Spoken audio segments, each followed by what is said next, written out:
one of the young women in my life has long-term COVID, or maybe mm, it's the hanging ons, the stuff that continues to plague her after that initial COVID diagnosis several years ago. She posted the other day that there are so many things that she misses being able to do at work, that she just can't, take care and express her creative self because she can't physically get down on the floor to take care of that. And I told her, she said, I am really looking forward to that day when I can. And I told her I wanted to share about one of the heroes in my life that for many, many years ago, I haven't seen her in, Lord have mercy, 40 years maybe. But I still carry this with me. Her name was Irene Menego. She had, when she was a baby, just within hours after her birth, she had 2 or 3 strokes. She was never expected to live, and yet she did.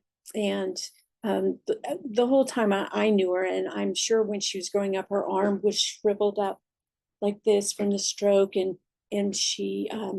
her side was paralyzed, and yet that didn't keep her from being a junior Girl Scout leader for her daughter's troop when there was no one else to do that. And I still remember being at a Girl Scout camp weekend with her, and we took a hike. She was leading us on a hike, and we got to this place where the tree had fallen, and we could not get around that big old tree. And so her one daughter and I had to pick her up, and we had to figure out how to get over that tree. We sure as heck did it. She was just a very special someone.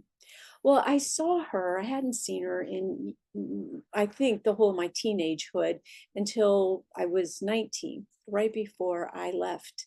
I left Pittsburgh, PA, and we were on a bus. And she told me that where no one expected that she would ever live, and all her life, people had just blown her off, had totally disregarded her, looked at her askance, didn't want to give her time of day or anything else.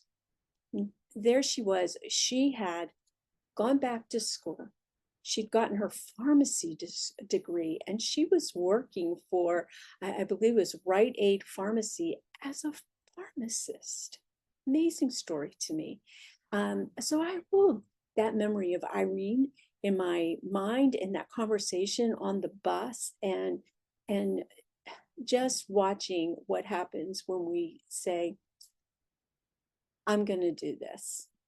Well, my dear Libby, you're going to do it. You're going to do what you set your mind to. May not look exactly what you have in mind right now, but you're doing it, lady. And I'm really, really proud of you. You are a hero to me.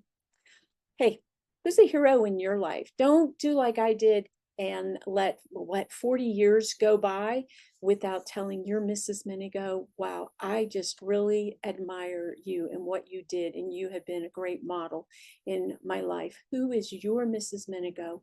Reach out to her, reach out to him, and let them know. I hope your weekend's off to a pretty good start, and all is well. We're doing well here in the Tenny-Brittian household. Take care. I'll see you soon. Bye-bye.